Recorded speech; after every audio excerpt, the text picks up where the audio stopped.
Alors, chers amis, je vous ai tous eu de très bonnes fêtes, comme on dit chez nous, Tarbahout Saado, qu'on puisse gagner et partager et être toujours Be'ezrat Hashem Be'achad. Justement, le thème de cette vidéo qui m'a été demandé, c'est sur l'unité d'Israël, l'unité de la famille, l'unité des valeurs, sur ce qu'on appelle de façon générale le Yichud.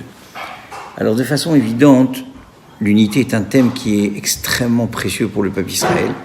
On sait très bien que notre force et notre fierté réside toujours dans notre unité. Même les nations, quand ils pensent au peuple d'Israël, c'est un peuple solidaire, c'est un peuple qui se tient les coudes, c'est un peuple qui est toujours ensemble. Et c'est évidemment ça ce qui est prépondérant dans notre image et dans notre réalité. On est un peuple qui avons toujours chéri l'unité parce qu'on a compris très vite que l'unité, ça devient la force la plus puissante de la création. On s'entend très bien là-dessus. Quand moi je m'amuse à l'école avec les enfants pour leur montrer l'importance de l'unité, je prends un crayon, je le casse. Si je mets 2 crayons, c'est un peu plus dur. 3, 4 crayons réunis, impossible à casser. Et je leur montre donc à travers un exemple enfantin que justement, quand on se regroupe, alors cette force, elle fait en sorte que on soit indestructible et inattaquable. En fait, nos Chachamim disent dans le Gemara Psachim, Bayom Haou, ils expliquent ce passage, Bayom Haou Yashem Echad Ushmo Echad. Et en ce jour-là, Dieu, son nom sera un, et Hachem sera un et son nom sera un. C'est-à-dire, c'est Bayom Haou, c'est dans un futur. Pourtant, il dit Haadou Echadou, et maintenant il est quoi? Il n'est pas un maintenant déjà. Pourquoi tu me parles dans un temps futur? Alors de là, on apprend que l'idée, c'est que, en vérité, déjà un évidemment. Il y a un avant, pendant et après. La seule différence, c'est qu'on n'a pas cette conscience de l'unité parfaite de Dieu. Et on voit, puisqu'on est nous dans le Bereshit, dans le Bet, dans la dualité, dans ce qu'on appelle le monde de Achar Abriya, après la création. Mais en vérité, chaque jour, il n'y a pas de temps. Donc, le Kodem Abriya, l'avant-création, où Dieu était un, est parfaitement un. Il est toujours un et parfaitement un. La seule différence, c'est que maintenant, il y a un voile sur cette unité. Et nous, le travail du peuple d'Israël, à travers notre comportement, à travers notre façon de penser, d'agir et de parler, c'est de dévoiler cette unité dans cette diversité, dans ce qui semble être une diversité et un pluralisme. Donc ça, c'est un grand défi, parce que tout semble être fractionné et éparpillé.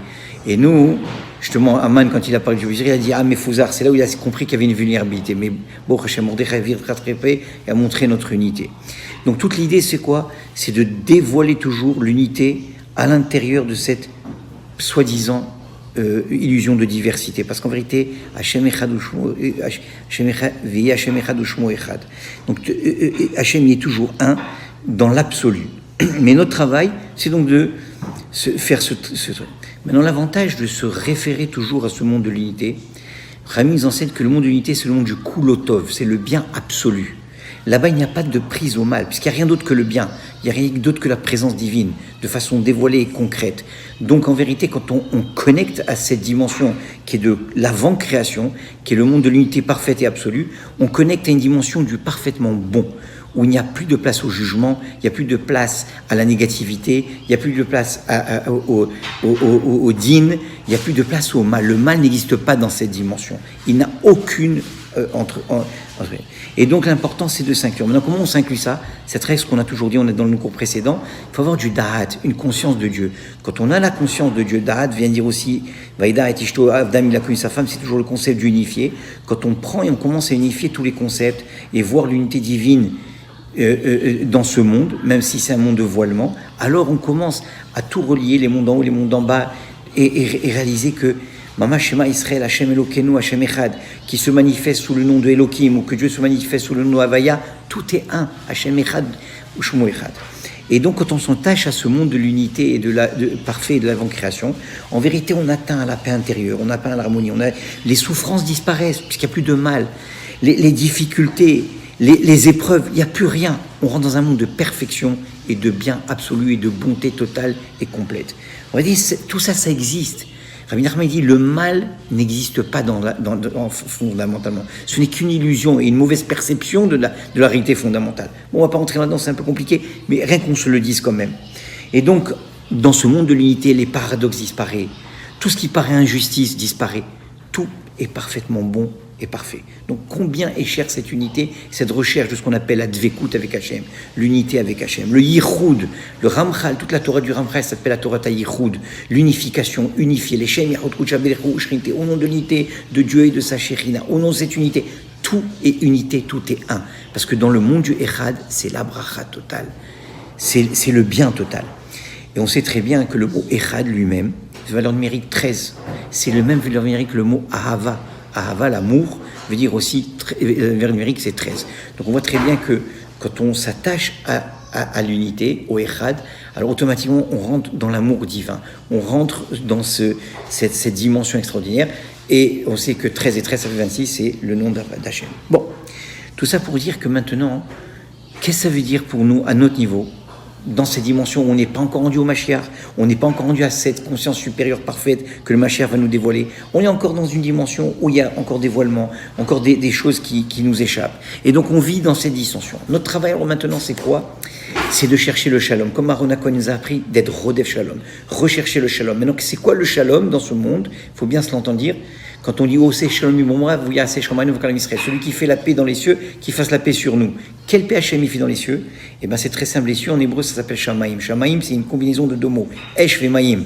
Donc de là, on apprend quelque chose. Celui qui fait la paix dans les cieux, entre le feu et l'eau, qui fasse la paix sur nous. Donc là, on apprend que le shalom, c'est quoi ? C'est l'union des contraires. Souvent, on a l'impression que pour être dans le shalom, il faut unifier les semblables. C'est pas ça le cas. La vraie réalité, c'est que c'est l'union des contraires qui crée le véritable shalom. Et ce shalom, il est tributaire d'une autre mida qui s'appelle la vérité. Parce que dès qu'on rentre dans le monde de la vérité, et surtout ce qu'on appelle le émet la mytho, la vérité absolue, alors là, le émet amène au shalom. Le shalom n'est qu'à la remorque de la vérité. Donc il y a une recherche fondamentale de la vérité. Et la vérité la plus parfaite, Titen, Torah Temet Natananou, une Torah de vérité nous a donné. Donc quand on s'attache à Torah, quand on s'attache au principe de nos chachamim, quand on s'attache à la sagesse de nos maîtres et de la Torah Kedusha, et qu'on va puiser dans cette vérité fondamentale, automatiquement on va aller chercher ce shalom et cette unité. Automatiquement on va goûter à cette vécoute, cet attachement, rentrer dans cet amour profond, et on va sortir de toutes les difficultés de ce monde, de toutes les épreuves. Pourquoi ? Grâce à la vérité qu'on va. Donc toute l'importance fondamentale de l'étude de la Torah, c'est pas que l'étude, c'est osek ba Torah, d'appliquer les principes de Torah, de vivre la Torah. C'est une Torah de vie, pas une Torah de livre, une Torah de vie. Une Torah où on prend tous les conseils de la Torah et de nos maîtres et on les applique. Ça va amener automatiquement au shalom, à l'unité et au bonheur. Et donc on continue et on peut dire que comme ça. On sait très bien que nos chamim nous enseignent En keli machazik et bracha elat shalom. Le keli de la bracha par excellence, c'est le shalom. Plus il y a de shalom, plus il y a de bracha. C'est normal, puisque le shalom, c'est entrer dans le monde de l'unité avec Dieu, et donc automatiquement, on puise de la source. On n'est plus maintenant dans les niveaux intermédiaires, on puise complètement à la source, on est complètement attaché à la source de toute bonté et de toute lumière qui est Akadosh Baruch Hu, le Or En Sof d'Hachem. Donc, bénédiction, bracha, tout s'en vient avec. L'idée maintenant, comment développer ça ? Comment arriver à être en shalom avec son prochain ? Comme on a dit à travers l'étude de la Torah. Rabbi Nachman va nous donner un autre conseil très important, mais qui s'inscrit toujours dans le même principe. On va voir dans le Pirkei Avot de ce Shabbat, c'est écrit Dan kol adam lekafsrut, juge tout le monde du côté favorable. Rabbi Nachman, je ne vais pas développer, je ferai un cours à part pour ça, mais je vous donne l'anekouda. Rabbi Nachman te dit, regarde, c'est très important. Concentre-toi toujours à voir le bien chez l'autre. Même chez le rachat, même chez l'impie, même si celui qui te semble éloigné, va chercher le bien. Va chercher un écoute à Tova. Fais exactement ce que Hachem fait. Regardez comment Bilam il dit dans la Torah. Regardez bien comment Hachem, lui, il nous juge. Et il dit comme ça, Lo hibit even beyakov velo ra'a ramal b'Israël. Hachem Elohav imo utruat melech bo. Il dit, Dieu ne perçoit pas l'iniquité chez Jacob. Il ne voit pas sa perversité. Hachem est son Dieu, il est avec lui, et son amitié, l'amitié du roi est avec lui. Qu'est-ce qu'il nous dit ici ?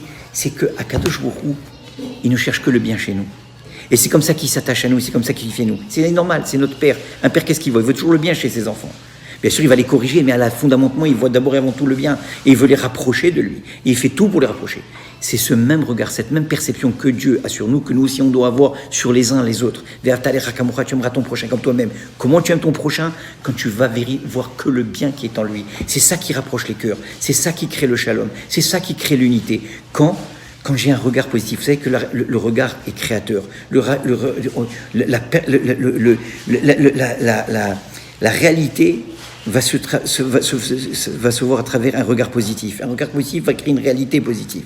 D'où l'importance de voir la Nekuda Tova, de voir tout le bien. Nekuda Tova, c'est chercher toujours le côté positif, le côté divin qui existe dans chaque juif. Ça crée automatiquement des liens fondamentaux et éternels. Parce que la Nekuda Tova qui se trouve chez le juif, c'est quoi? C'est son point divin qui est en lui. Donc c'est comme si on récupérait tous les points divins qui sont éparpillés.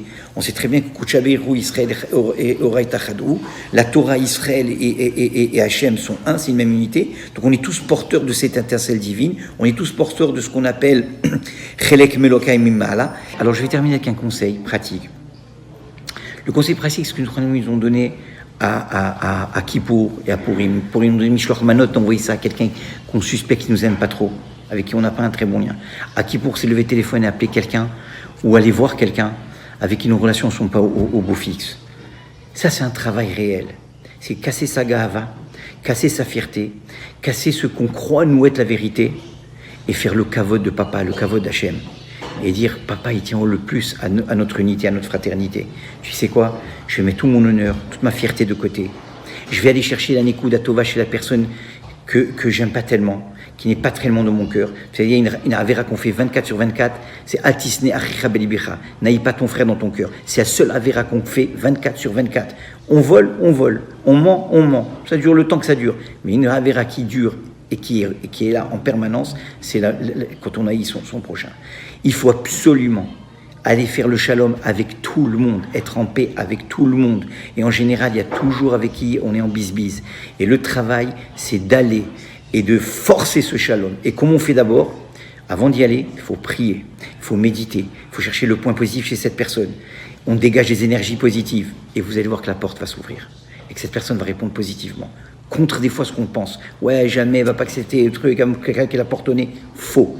Si on a bien médité, on a bien prié, on a supplié Hachem, on a mis sa fierté de côté, on s'écrase et on est prêt à prendre même une boucha s'il faut, une humiliation. Cet aspect, faire ce shalom, que ce soit avec sa femme, avec ses enfants, avec son associé, avec un membre de la famille, avec même quelqu'un avec...